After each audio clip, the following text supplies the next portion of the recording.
Hello everybody and welcome back to another episode of the football betting series here on YouTube Premier League edition. After a successful weekend we went 6-7. Our September record now looks like this: 17 wins, 3 losses and 2 pushes, and a monthly profit of £289.27. When we add that to the overall record, the series stands at 32 wins, 8 losses with 4 pushes, and a total series profit of £434.76. I've got 3 more picks in today's episode, so if you think I'm talking some sense, please drop a like down below and subscribe to the channel for more content. We're aiming to get 1,000 subscribers by the World Cup. Without further ado, let's get into it. Our first selection sees Arsenal playing host to West Ham, and Arsenal battled hard to pick up a win in their last match away to Newcastle. The Gunners found themselves 1-0 down thanks to Nick Voldemada's powerful header in the penalty box, and Arsenal fans may feel that this goal was entirely preventable, as it did come courtesy of the miscontrolled ball from Mosquera. The ball bounced off his shin and headed out for the corner, from which Newcastle took the lead in the first half.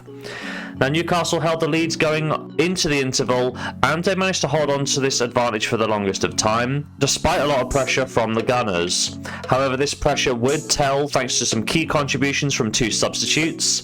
First, with the goal from Moreno, who levelled the scores in the 84th minute, before Martin Odegaard's corner was converted by Gabriel in the 96th minute to snatch all 3 points at the death for Arsenal. Taking a look at the stats, I do think Arsenal did deserve the win. They did dominate the matchup in pretty much every major statistic. In terms of form, it's now 2 wins from the last 3 for Arsenal. They're unbeaten in their last 3 Premier League games. They play a West Ham side who found themselves behind early on in their match away to West Ham. Michael Keane took advantage of some confusion as West Ham tried to organise themselves following a clearance from a corner. The Everton defender was left unmarked in the box to hand the Toffees the advantage. After this, the game did settle down for a period of time. That was up until the 64th minute where Jarrod Bowen managed to level the affair. He picked up the clearance from the right wing, cutting inside and finishing with both placement and power to score the first goal of Nuno Espírito Santo's tenure and levelling the scores at 1-1. And that goal really did galvanise a West Ham side who have been devoid of confidence this season. Diouf and Somerville really propelling the Irons forwards down that left channel of the attack. However, you do have to score when you're on top, and West Ham failed to do this, with the final scores ending 1-1. In terms of form, it is no win in 3 for West Ham. However, this first performance under Nuno Espírito Santo has been the best performance I have seen so far this season for the Clarets. If they reproduce that sort of performance, they'll be absolutely fine this season. When we take a look at the head-to-head record, the last encounter between these sides took place at the Emirates back in February. West Ham made the breakthrough just before half-time with a goal scored by Jarrod Bowen, and from here on out, Arsenal did dominate the second period. They took 72% of the ball, with 11 shots to West Ham's 1 and an XG of around 25 times greater than the Irons. However, West Ham's defence did hold strong and they did manage to keep Arsenal out for a precious 1-0 away win. Longer term, that win stopped a brief 2-game winning streak for the Gunners, in which they've managed to score 11 goals. However, across the last 4 Premier League encounters, Arsenal have won 2 matches and West Ham have won 2 matches, so things have been quite mixed over the last 2 seasons. My prediction for today's game is that Arsenal are in fine form to start the season, with just a single loss to their name, whereas West Ham, they've really struggled early on, and that did ultimately result in the termination of Graham Potter, and I think it's probably a little bit too early for Nuno to make a significant impact here against Arsenal. Despite the head-to-head record being a ray of hope for West Ham fans, this is the poorest version I've seen from the Irons in recent seasons, and I'm not holding out much hope for them in this one. I do think this is a game which Arsenal should 100% be winning going into the international break and keeping pace with Liverpool in the title race. Therefore, I'm going to be backing the Gunners for a full stake here in bet number 1. Our second selection sees Chelsea playing host to Liverpool, and Chelsea, they lost their last game against Brighton. The Blues got off to the best possible start as Enzo Fernandez broke the deadlock after 24 minutes in the first half. And when we take a look at the stats, Chelsea did dominate the first 45 and perhaps could have scored another based on the chances they created. However, the tail of the game would completely turn on its head early on in the second period. Jarrod Bowen was sent off for his last man challenge on Diego Gomez, and from here on out it was all Brighton. Danny Welbeck would draw the Seagulls level before Deschupa saw the away side take a 2-1 lead, and then late on in the 100th minute of the game, Danny Welbeck added his second and Brighton's third of the game for a 3-1 final score. In terms of form, it's now back-to-back losses in the Premier League for Chelsea and back-to-back games where they've had a man sent off for some careless challenging. Longer term, it's no win in 3 for Chelsea as they've slipped out of the top 4 after what was a decent start to the campaign. They host a Liverpool side who also tasted defeat in their last match against Crystal Palace.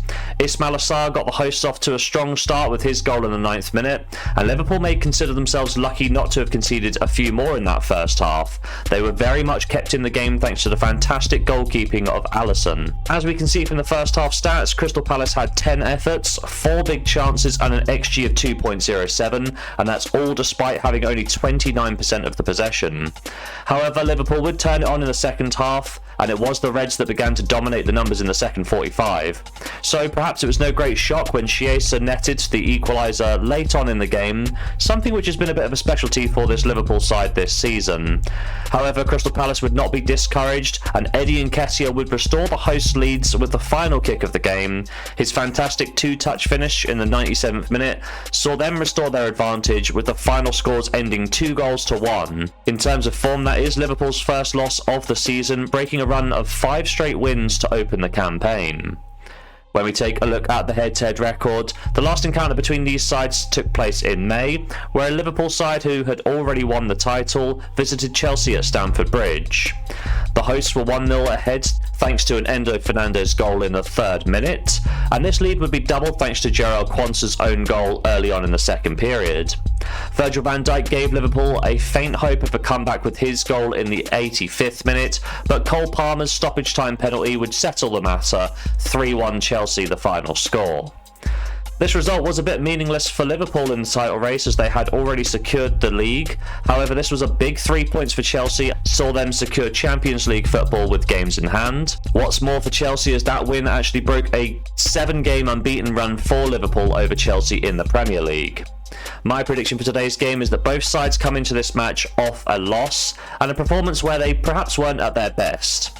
Both sides do have aspirations of Champions League football at the very least, if not a title challenge, and I really think we're in for a good matchup in this one.